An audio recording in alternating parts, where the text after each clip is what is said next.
A proclamação da República chegou às 10 horas da noite em telegrama lacônico. Liberais e conservadores não queriam acreditar. Arthur Itabirano saiu para a rua soltando foguete. Doutor Serapião e poucos mais o acompanhavam de lenço incendiário no pescoço. Conservadores e liberais recolheram-se ao seu infortúnio. O pico do Cauê quedou indiferente. Era todo ferro, supunha-se eterno. Não resta mais testemunha daquela noite para contar o efeito dos lenços vermelhos ao suposto luar das montanhas de Minas. Não restam sequer as montanhas.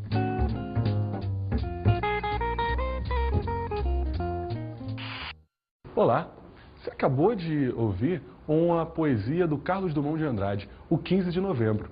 Bem, ele se refere à nossa videoaula sobre a República das Espadas.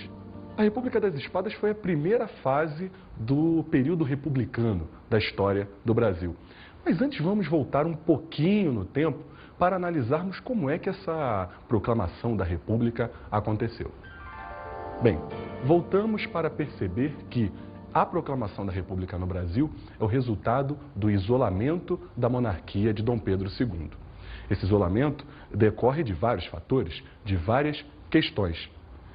Sabemos que os militares, o exército, após a Guerra do Paraguai, se fortaleceu, se modernizou, diante da falta de prestígio que o exército tinha mesmo antes da Guerra do Paraguai.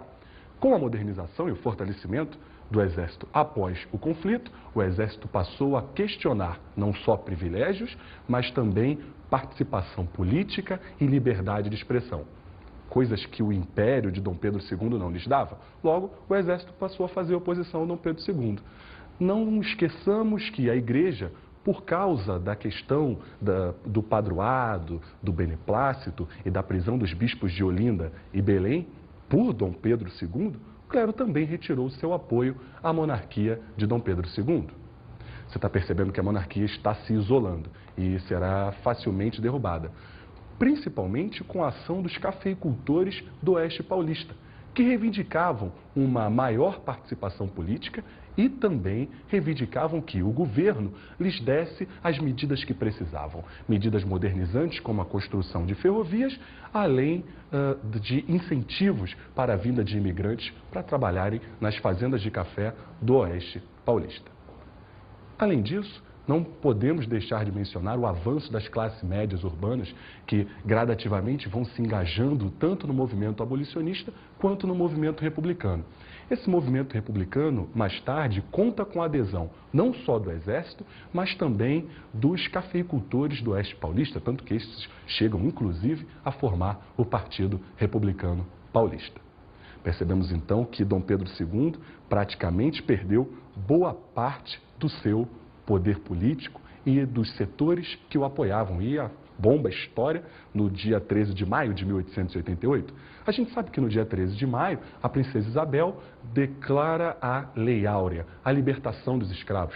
Aqueles antigos latifundiários escravistas que sempre manifestaram seu apoio durante o segundo reinado, se sentiram traídos pela monarquia brasileira. Passaram, inclusive, a se chamar republicanos do 13 de maio.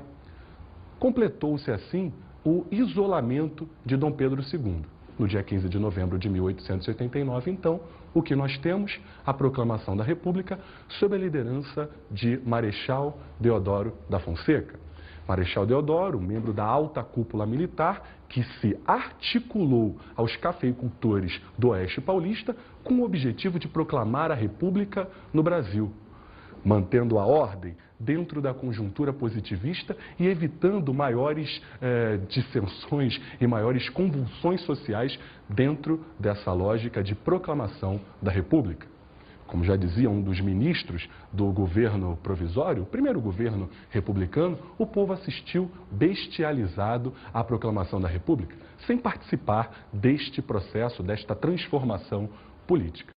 A primeira fase da história republicana, da vida republicana do Brasil, nós chamamos de República das Espadas, que tem esse nome por causa do controle político exercido pelo Exército nesses primeiros anos de República no Brasil. Tivemos, inclusive, 2 presidentes nesse período de República das Espadas, que se estende de 1891 até 1894.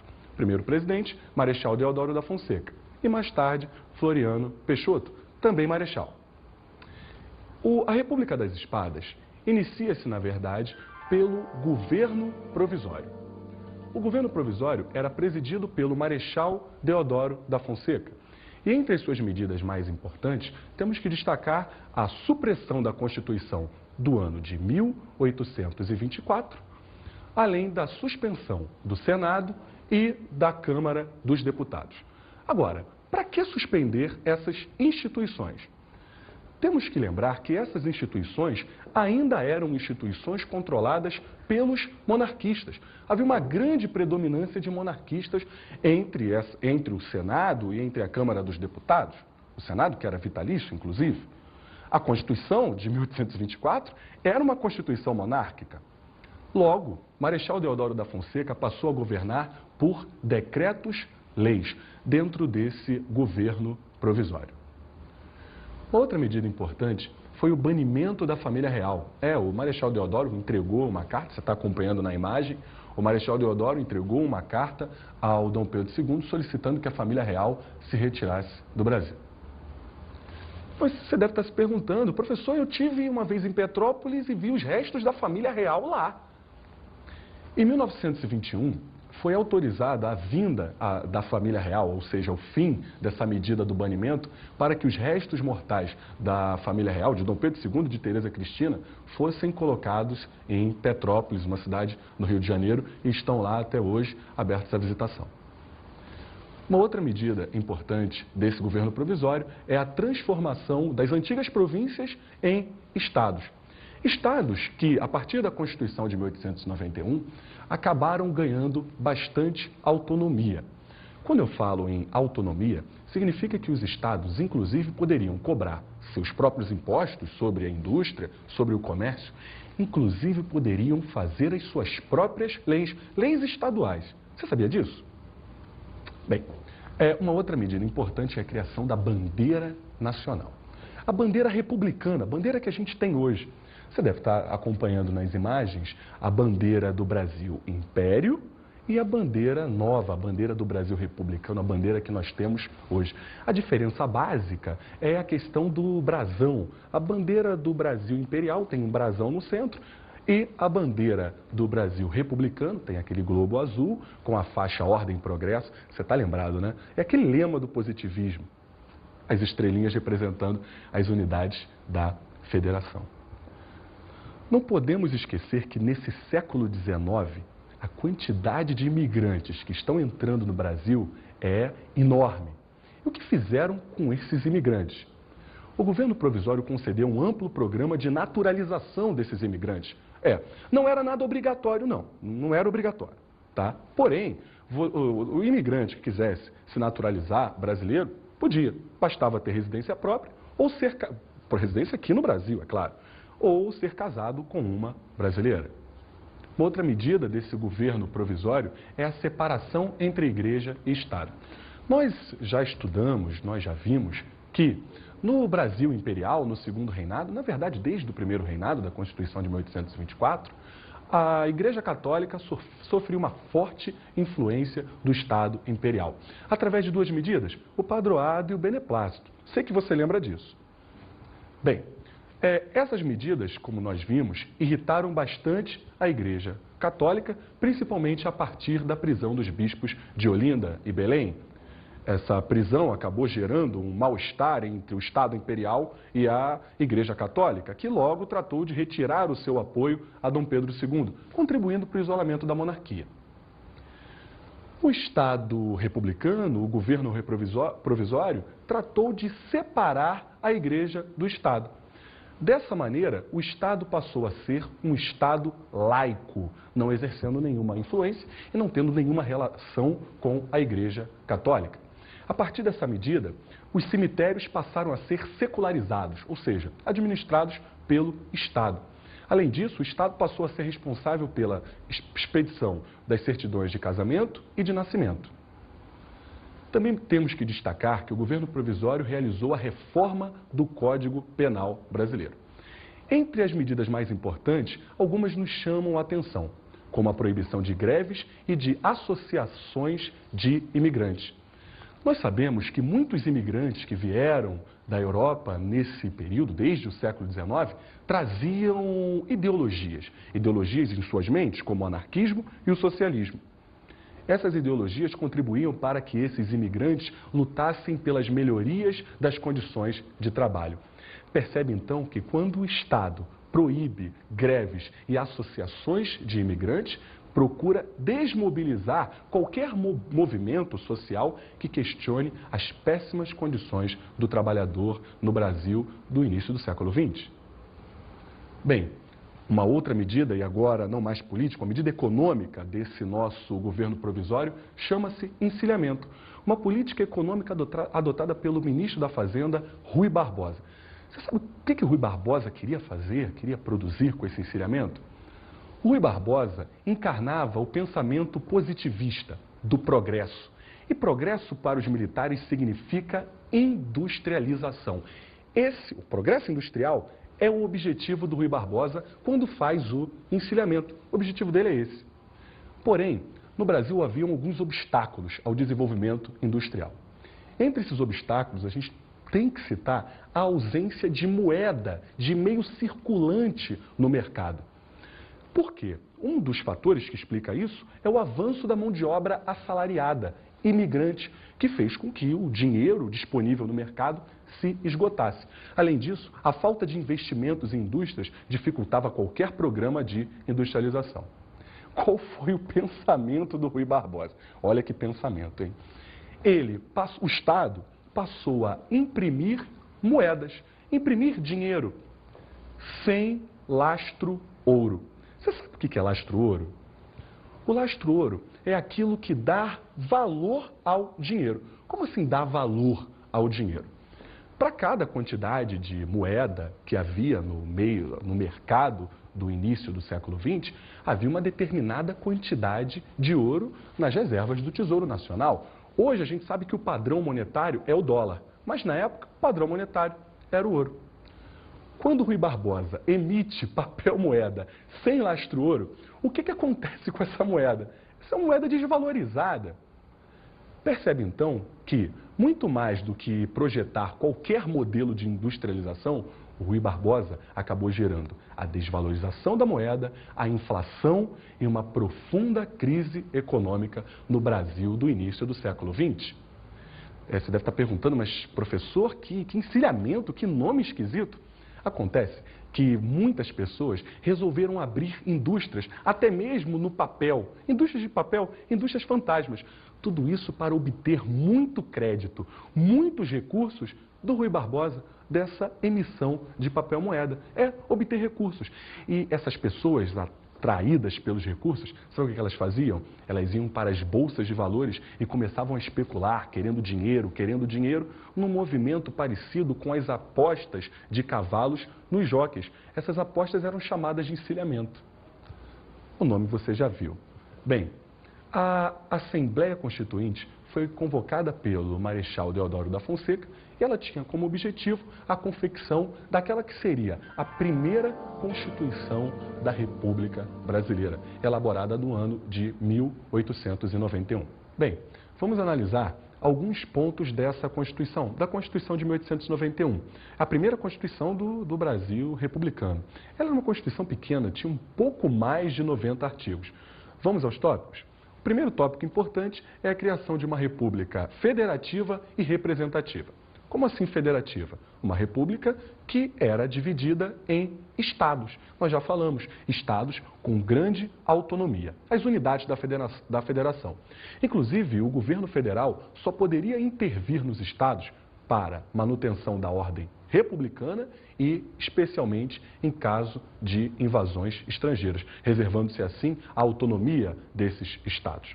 Além disso, a República era representativa, logo, todos os seus membros eram escolhidos por meio de voto, seus deputados, seus senadores e o próprio presidente. Uma outra medida importante é o estabelecimento de 3 poderes, o Executivo, o Legislativo e o Judiciário. O Executivo era composto pelo presidente, pelos seus ministros, não esqueçam dos ministros, e a nível estadual, o executivo era exercido pelos governadores, chamados na época de presidentes dos estados.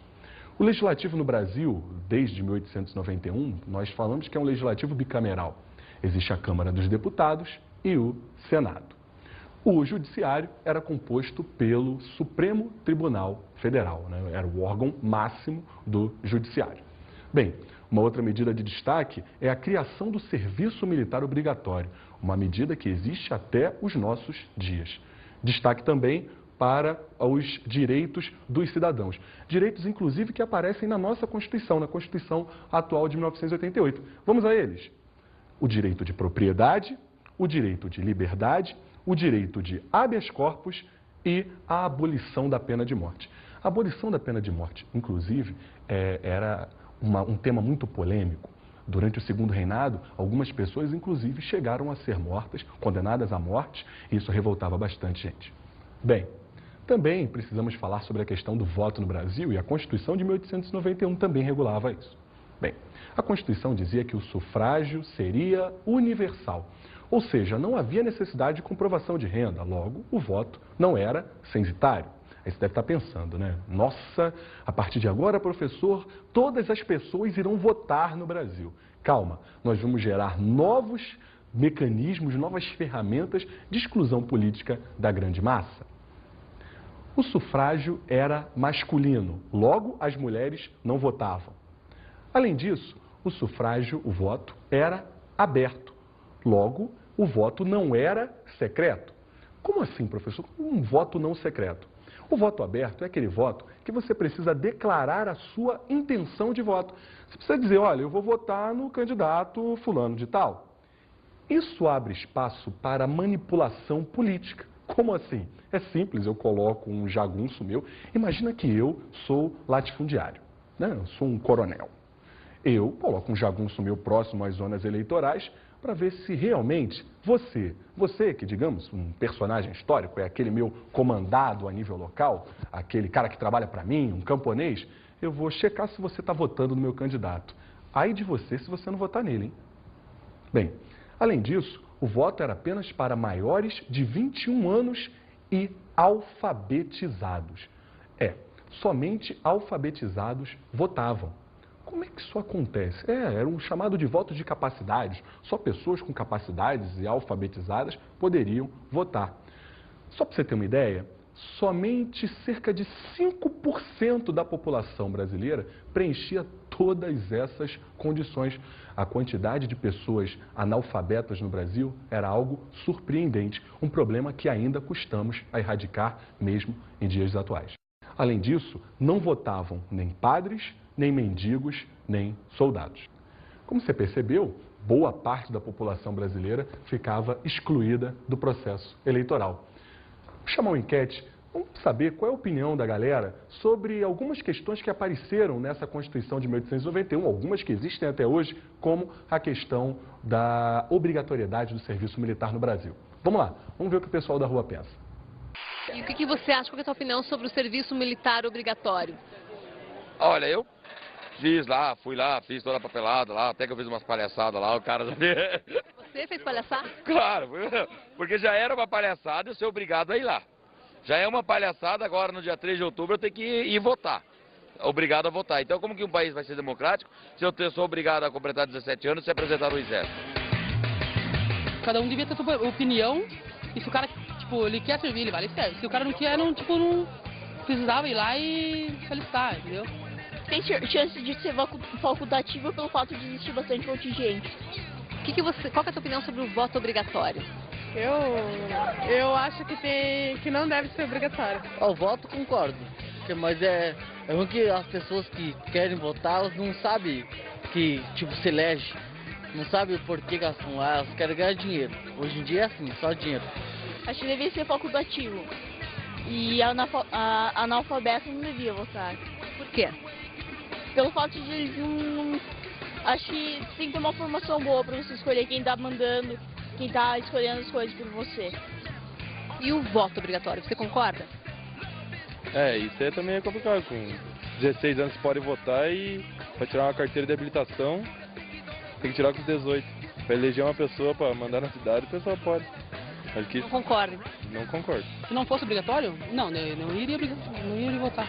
E você não tem nenhum candidato que você acha que mereça seu voto? Eu acho que não, acho que na hora todo mundo pega em mente, fala um monte. Aí eu prometo isso, eu prometo aquilo, eu vou aumentar salário e... Democracia, para eles democracia é todo mundo poder votar só, isso não é democracia. Você pode exercer a sua cidadania através do voto? Pode, só que deve ser opcional. Pensando bem, não é um país democrático, é um país fantasiado. Você viu a opinião do pessoal na rua sobre a questão do serviço militar obrigatório e a questão do voto obrigatório no Brasil. Bem, nós temos que precisar uma coisa: o conceito de democracia. Um dos aspectos fundamentais da democracia é o direito de liberdade de escolha. Se esse direito for ferido, a democracia, enfim, não está consolidada e não está embasada. Pensa nisso.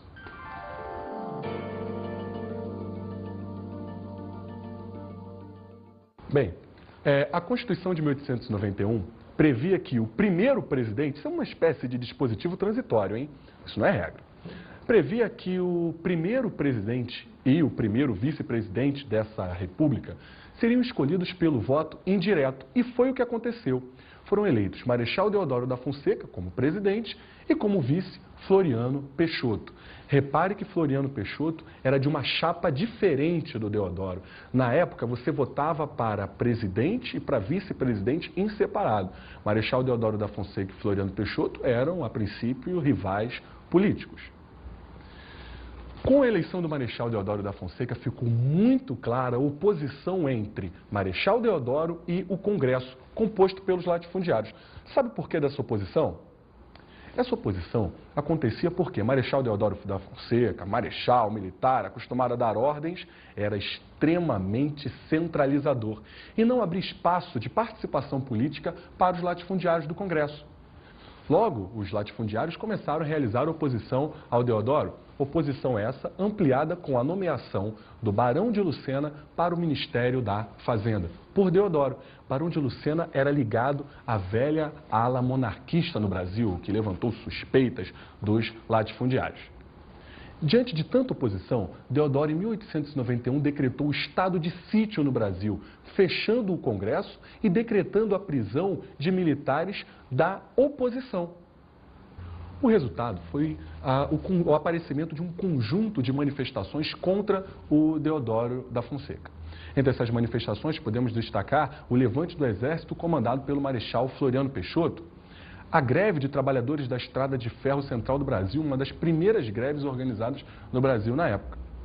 Além disso, nós temos que destacar aquela que foi a principal das manifestações: o levante do almirante Custódio de Melo, chamado também de Revolta da Armada de 1891. O almirante Custódio de Melo sublevou alguns navios da Marinha que estavam ancorados na Baía de Guanabara, no Rio de Janeiro. Apontou os canhões para o Palácio da República e ordenou que o Marechal Deodoro da Fonseca renunciasse. Sem apoio político e com a pressão da Marinha, o Marechal Deodoro da Fonseca acabou renunciando. Assume então o seu vice, Floriano Peixoto. Floriano Peixoto, que de cara enfrentou um grande problema. De acordo com a Constituição brasileira, com a renúncia de Marechal Deodoro da Fonseca, assume então o vice, o Floriano Peixoto, que de cara enfrentou um grave problema. Esse problema se referia à inconstitucionalidade de seu mandato. Por quê? Porque, segundo a Constituição brasileira, se um presidente renunciasse após menos de 2 anos de mandato, o vice deveria assumir para convocar novas eleições. Deodoro governou durante alguns meses de 1891, logo menos de 2 anos. Floriano Peixoto, então, deveria assumir para convocar novas eleições, o que ele não estava muito predisposto a fazer. Floriano queria completar o mandato de Deodoro da Fonseca. Diante da inconstitucionalidade do mandato de Floriano Peixoto, várias revoltas eclodiram no Brasil. As principais foram a Revolução Federalista e a Revolta da Armada. Vamos falar sobre a Federalista de 1893? Antes temos que falar sobre uma divisão política que havia no Rio Grande do Sul. No Rio Grande do Sul havia um partido, que era o PRR, o Partido Republicano Rio-Grandense, comandado por Júlio de Castilhos. Castilhos era um grande defensor da ideia de república positivista, centralizadora. Também era um dos grandes articuladores das propostas de Floriano Peixoto. Contra Júlio de Castilhos e contra Floriano, levanta-se Silveira Martins, lá no Rio Grande do Sul. Silveira Martins, contrário à inconstitucionalidade do mandato de Floriano Peixoto, vai se unir a um grupo chamado de Maragatos para realizar a Revolução Federalista em 1893. Esses Maragatos têm esse nome porque, segundo diz a história, são oriundos de uma região do Uruguai chamada de La Maragateria, por isso são os Maragatos. A Revolução Federalista atingiu proporções quase nacionais. Partiu do Rio Grande do Sul, chegou até Santa Catarina, inclusive até o Paraná, tomando a cidade de Curitiba. É muito importante isso. Bem, Floriano Peixoto tratou de reprimir com toda a violência essa Revolução Federalista de 1893. Na Batalha da Lapa, começa a vitória de Floriano Peixoto e o regresso dos federalistas em direção ao Rio Grande do Sul. A cidade de Desterro, em Santa Catarina, também foi tomada por Floriano Peixoto e, em homenagem a Floriano Peixoto, acabou se chamando Florianópolis. Em 1893, praticamente, a revolta federalista já havia sido desarticulada. Importante destacar também a realização de uma outra revolta da Armada, no ano de 1893, e agora sob o comando do almirante Saldanha da Gama. O Saldanha tentou fazer a mesma coisa que 2 anos antes o Custódio de Melo fez, ou seja, sublevou a Marinha, apontou os seus canhões para o Palácio da República e exigiu a renúncia do presidente. O que ele não contava é que o Floriano Peixoto não faria a mesma coisa que o Marechal Deodoro da Fonseca. O que Floriano fez? Floriano Peixoto chamou fortalezas na Baía de Guanabara, no Rio de Janeiro, como a Fortaleza de Santa Cruz, e ordenou que essas fizessem frente à Marinha. Floriano Peixoto ainda comprou alguns navios dos Estados Unidos para dar combate à Marinha brasileira insurgida.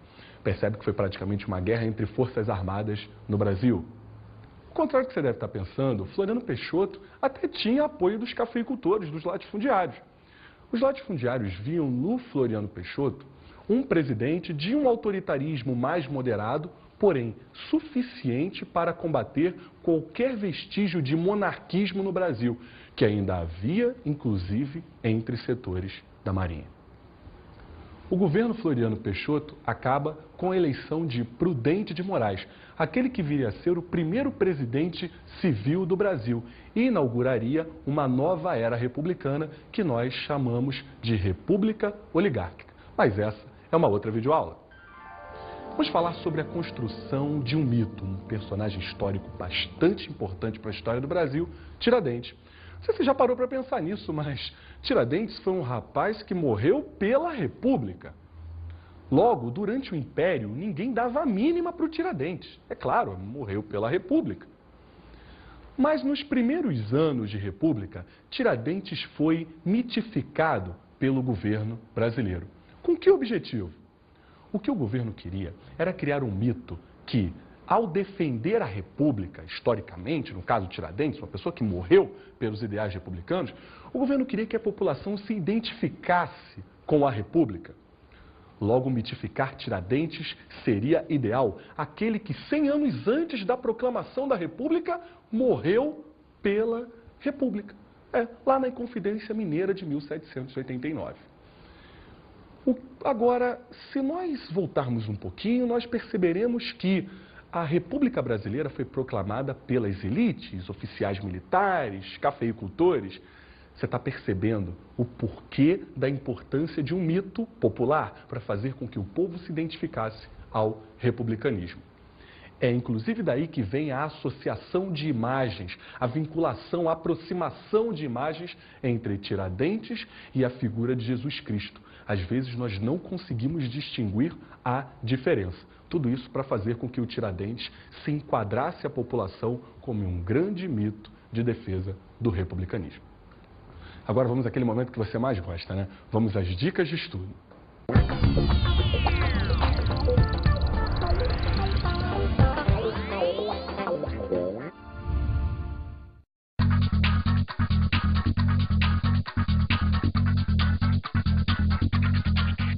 nossas duas dicas de estudo de hoje são dois livros muito importantes. O primeiro deles é o Retrato em Branco e Preto da Nação Brasileira, do José Eisenberg e da Berenice Cavalcante, da editora Nova Fronteira.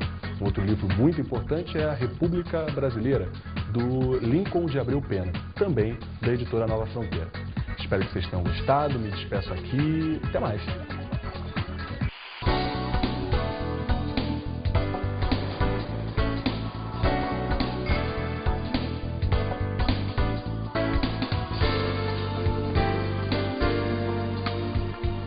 Na aula de hoje estudamos a República das Espadas. Vimos a Constituição de 1891. A Constituição de 1891 limitava e muito a participação popular, principalmente criando o critério de voto apenas para alfabetizados. Abordamos o governo de Marechal Deodoro da Fonseca. A centralização do governo Marechal Deodoro da Fonseca acabou gerando um grande descontentamento, não só entre os latifundiários, quanto ao Exército e a Marinha, o que acabou gerando a sua renúncia. Analisamos também o governo de Marechal Floriano Peixoto. O governo Floriano Peixoto foi considerado por muitos inconstitucional, o que acabou gerando revoltas como a Revolta da Armada e a Revolta Federalista, ambas em 1893. Bons estudos!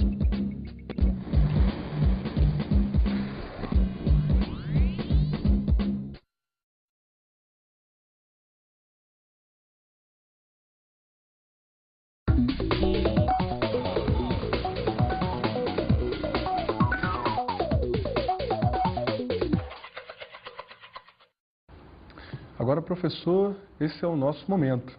Bem, além de destacar a relevância desses pontos importantes referentes à República da Espada, não deixe de mencionar nas suas aulas, para os seus alunos, a questão referente ao voto e à participação política no Brasil. Peça para que eles façam um levantamento sobre a questão do voto em outras constituições.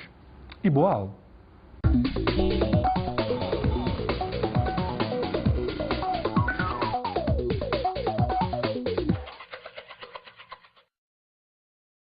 Não resta mais testemunha daquela noite para contar o efeito dos lenços vermelhos ao suposto luar das montanhas de Minas. Não restam sequer as montanhas.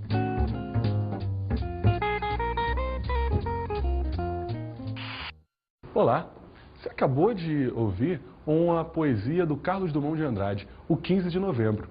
Bem, ele se refere à nossa videoaula sobre a República das Espadas. A República das Espadas foi a primeira fase do período republicano da história do Brasil. Mas antes vamos voltar um pouquinho no tempo para analisar não só privilégios, mas também participação política e liberdade de expressão. Coisas que o Império de Dom Pedro II não lhes dava. Logo, o Exército passou a fazer oposição a Dom Pedro II. Não esqueçamos que a Igreja, por causa da questão do padroado, do beneplácito e da prisão dos bispos de Olinda e Belém, por Dom Pedro II, o clero também retirou seu apoio à monarquia de Dom Pedro II.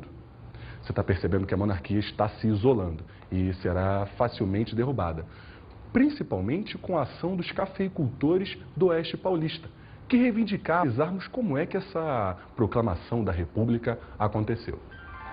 Bem, voltamos para perceber que a proclamação da República no Brasil é o resultado do isolamento da monarquia de Dom Pedro II. Esse isolamento decorre de vários fatores, de várias questões.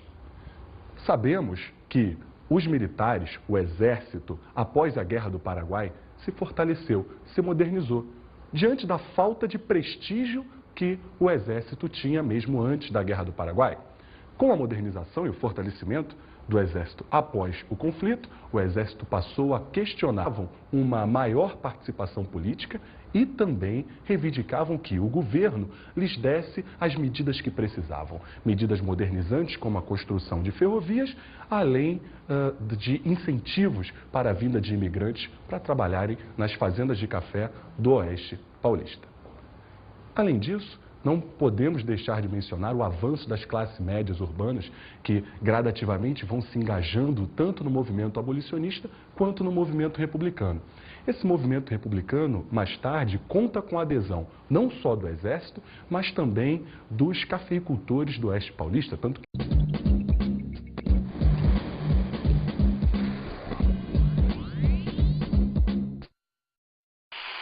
A proclamação da República chegou às 10 horas da noite em telegrama lacônico.